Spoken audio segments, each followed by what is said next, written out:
Chapter 3 John Straker's Pockets. Very interesting, I said. I gave the papers back to Holmes, and he put them away. So, Watson, what can you tell me? He asked. I thought for a minute. This cut on Straker's leg. Perhaps he did it with his own knife. When something hits you very hard on the head, and you have a knife in your hand, it can happen, you know. Very good, Watson. And that's bad news for Fitzroy Simpson. So, did Simpson do it, do you think? I said. Perhaps, said Holmes. Let's look at it. Simpson puts opium in the boy's dinner. He goes away and comes back later in the night. He gets into the stables, takes the horse out, and leaves. But the trainer arrives at that moment, sees him, and follows him. The two men fight, and Simpson breaks Straker's head open with his stick.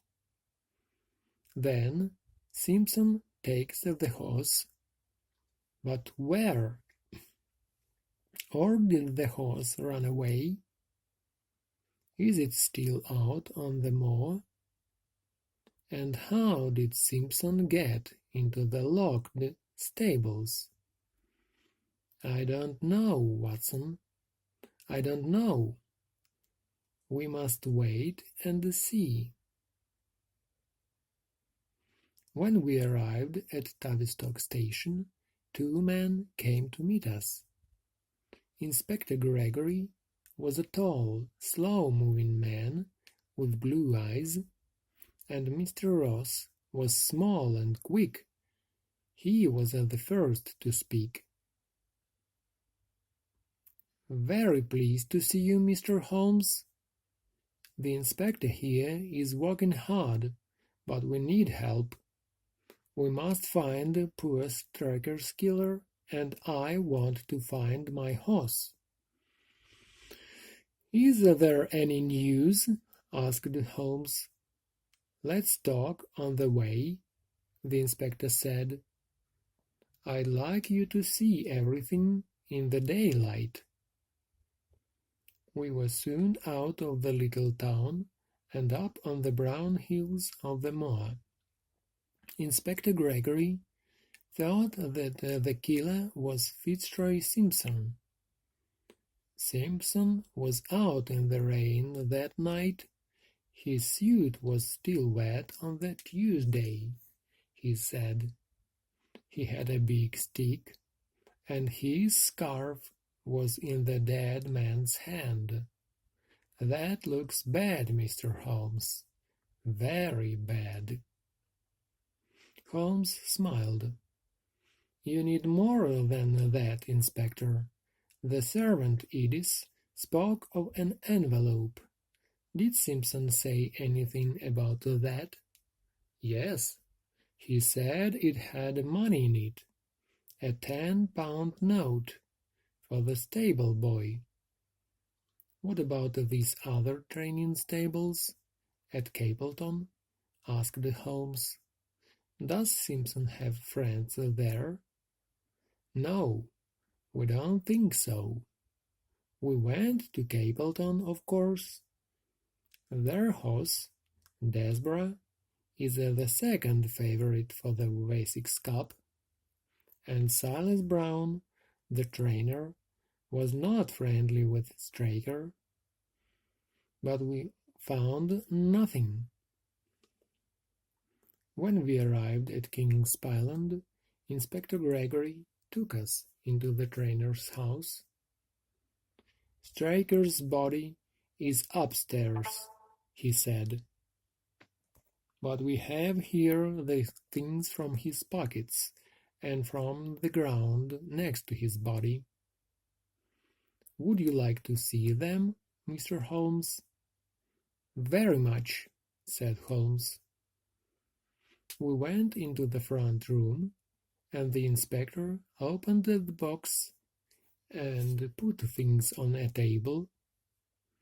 There was a box of matches, a small piece of candle, some money, a watch, some papers, and a small thin knife. "This is a strange knife," Holmes said. He looked at it carefully and then gave it to me. "What is it, Watson?" "It's an eye knife," I said. "Doctors use these when they cut into an eye. You don't usually see them outside a hospital." Said Holmes. "So why did Straker take this knife? It's no good for fighting." "His wife says it was in the bedroom for some days," said Inspector Gregory. "Perhaps he just took it because it was there on the table." "Perhaps," said Holmes. "What about these papers?" "One is a letter from Mr. Ross. The others are bills," the inspector said. "3 of them are bills for the horse's food, and this one is a bill from a dressmaker in London for Mr. William Derbyshire. He was a friend of Straker's, his wife tells us. His letters sometimes came here, and Straker sent them on." "Mrs. William Derbyshire is an expensive lady," said Holmes, looking at the bill.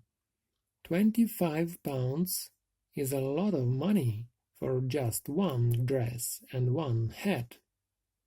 He put the bill down and moved to the window. "Inspector, can we go out on the moor now, before the light begins to go?" We left the room, and at the front door we saw a woman. She came up to Inspector Gregory and put her hand on his arm. "Is there any news?" she said. "No, Mrs. Straker. But here is Mr. Holmes, the famous detective from London. We have him to help us now." "I think I met you a month or 2 ago, Mrs. Straker," said Holmes. "Let me see.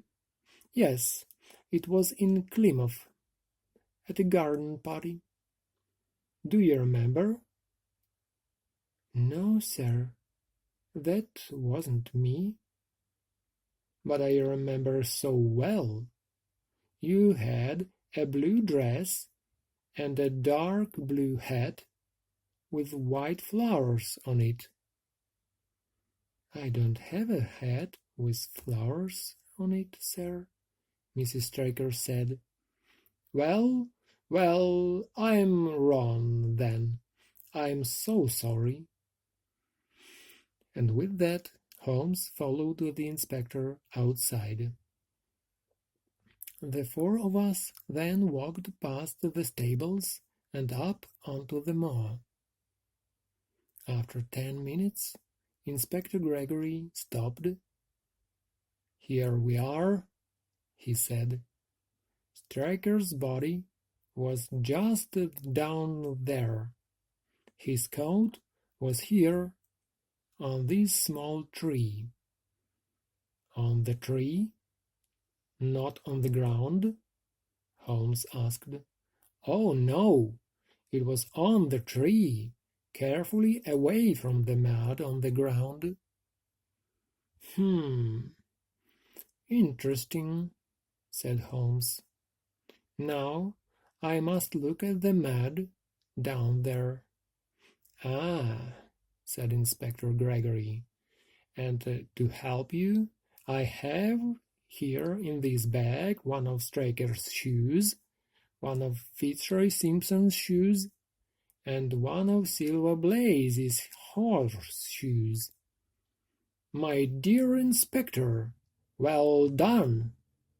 Holmes was very pleased. You think of everything. For some minutes Holmes looked carefully at the ground, his eyes only centimeters away from the mud. "Hello," he said suddenly. "What's this?" From out of the mud he took a match, or a small piece of one. "Now, why didn't I find that?" said the inspector. "I knew it was there, you see," said Holmes. "You knew? But how could you know that?" Holmes smiled, but did not answer. He then took the shoes, got down on the ground, and began to look at all the tracks in the mud. We stood and watched him, but after 5 minutes Mr. Ross looked at his watch. This is very interesting, Mr. Holmes," he said, "but is it going to take a long time?" "No," said Holmes. He got to his feet. "I don't need to do any more here. Watson and I are going to take a little walk across the moor now, with the horseshoe." Mr. Ross looked at the inspector. "Can we go back to the house and talk? I must take Silver Blaze's name out of the Wessex Cup race, and do it today, I think." "Don't do that," cried Holmes. "No, no, you must leave the horse's name in for the race." "But—" Mr. Ross began. Then he laughed, a little angrily. "Well, thank you, Mr. Holmes. Thank you for your help. See you later, then, at the house." And he and the inspector walked away.